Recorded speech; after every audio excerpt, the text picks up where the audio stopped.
What's up, mané, bienvenue sur la chaîne frérot, tu connais. J'espère que tu vas bien frérot. C'est parti pour les grosses infos mercato de cette journée. Let's go. Alors les amis, on va commencer par une info officielle. Voilà, Lucas Modric décide de prolonger son contrat d'1 an au Real de Madrid. Ce mercredi, le Real et Luka Modric ont annoncé qu'ils poursuivaient l'aventure pour une année supplémentaire. Le Croate a accordé une petite interview à la même occasion. Ce qu'il ressent après cette prolongation.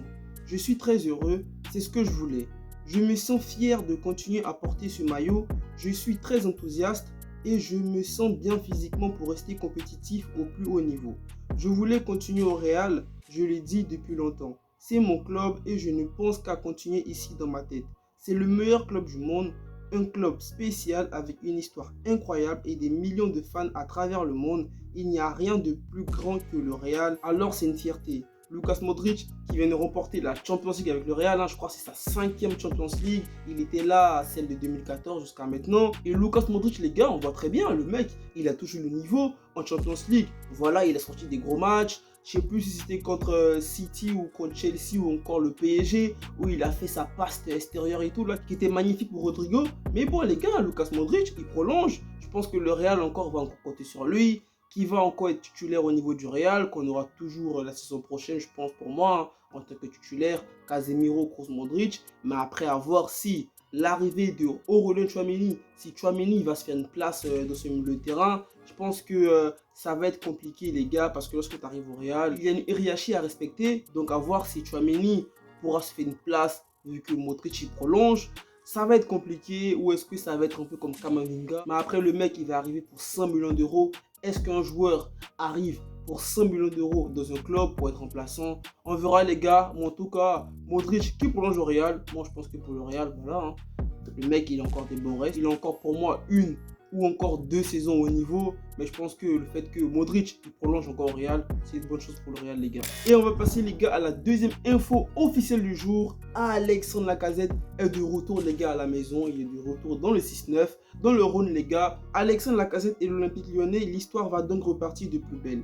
Alors que l'attaquant formé chez les Goons avait quitté le club il y a 5 ans pour évoluer du côté d'Arsenal, il a quitté les Gunners il y a quelques jours et il vient désormais de signer son nouveau contrat avec l'OL, comme l'informe l'équipe. L'attaquant de 31 ans, pur enfant des Goons, s'est engagé jusqu'en 2025 avec le club rhodanien et ce dernier signe un très joli coup sur le marché des transferts alors que le mercato ouvrira ses portes le 10 juin prochain. Donc voilà les amis, Lacazette est de retour à la maison, aventure en Angleterre, on va dire pas réussi, pas totalement flop, parce que dans les 2 buts quand même, il arrive quand même à être, on va dire, titulaire avec Arsenal, mais au bout du compte, bon, c'est un flop les gars, c'est un flop à Arsenal, en espérant qu'il va apporter toute l'expérience qu'il a acquis en Angleterre à l'Olympique Lyonnais. L'OL aussi, ça parle de l'arrivée d'Umtiti, on verra les gars si ils vont réussir à ramener aussi un ancien enfant du club, mais Lacazette à l'OL, je pense que voilà, ça permettra à l'OL, comme on dit, de se retrouver les gars. Pour la troisième info les gars, on va continuer avec l'Olympique Lyonnais. À Skip, il y a de nouveaux investisseurs qui vont arriver du côté de l'Olympique Lyonnais.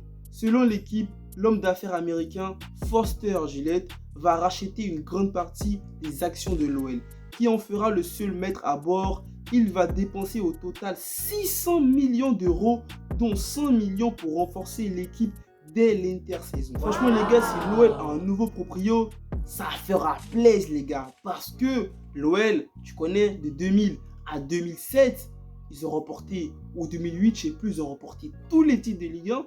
Après ça, plus rien. C'est vrai que par moment, l'Olympique Lyonnais qui a terminé 2e du championnat, mais voilà, on a eu des saisons, on a eu des bons parcours en Champions League, mais après, ces derniers temps, c'est devenu totalement compliqué. Donc les amis, si l'OL se fait racheter, franchement, la Ligue 1 va commencer à devenir un big championnat les gars, parce que déjà le PSG, bon, ils ont permis à la Ligue 1 d'avoir un autre statut au niveau européen. Si l'OL aussi a un nouveau proprio qui, comme on dit, met de la thune, ramène des gros joueurs, ramène l'OL au sommet de la Ligue 1, ça fait plaisir les gars, on aura une bonne concurrence entre le PSG et l'Olympique Lyonnais. Après, Marseille a été racheté.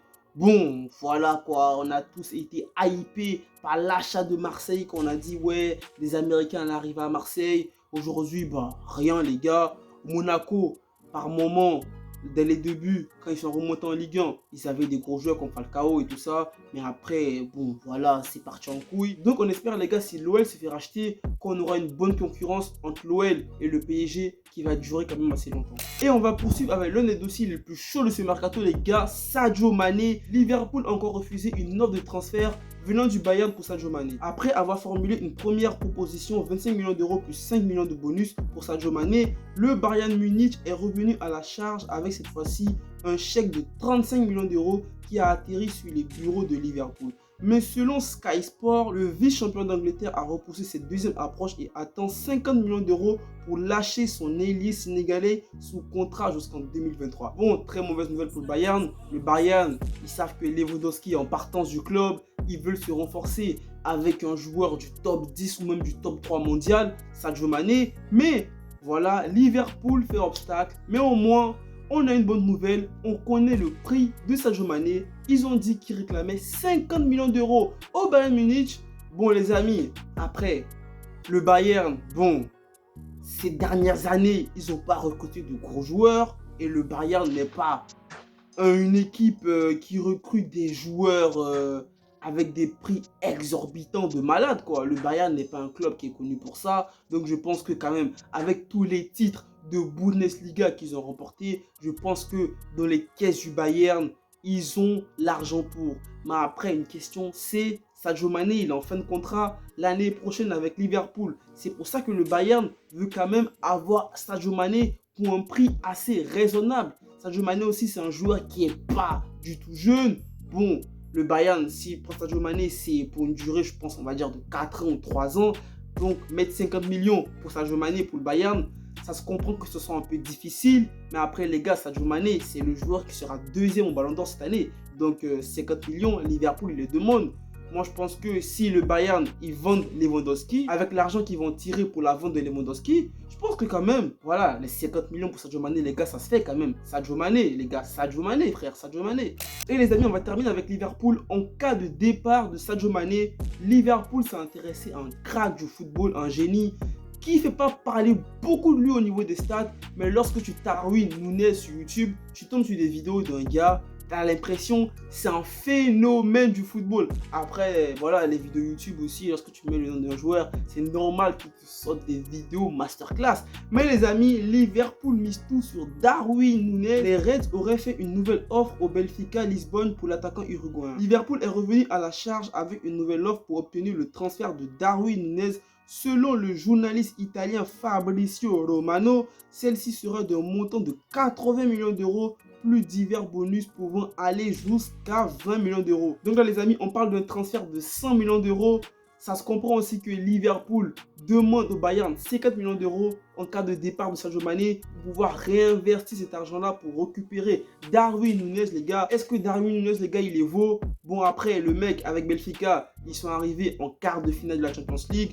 Pour ceux qui avaient vu les matchs de Liverpool face à Benfica. Bon, il a fait de très belles prestations, mais à voir les gars, est-ce qu'il les vaut 100 millions d'euros Darwin Núñez? On verra bien. C'est un peu comme Tchouaméni, hein. Est-ce que Tchouaméni aussi vaut 100 millions d'euros? On verra les gars. De toute façon, le 10 juin approche. Je pense que quand même d'ici le 10 juin, il y a pas mal de, voilà, de transferts qui vont être officialisés. Donc les gars, on verra. Donc voilà les héros, c'est tout, hein. Petite question, dites-moi en commentaire si pour vous, Tchouaméni, avec les 100 millions d'euros, voilà, que le Real va donner à Monaco, est-ce que pour vous, Tchouaméni serait un titulaire au Real Madrid la saison prochaine? Dites-moi en commentaire les gars. Sinon les frérots, c'est tout. Prenez soin de vous, prenez soin de famille, pas les héros, restez toujours positifs. Les gars, ensemble, allez, peace.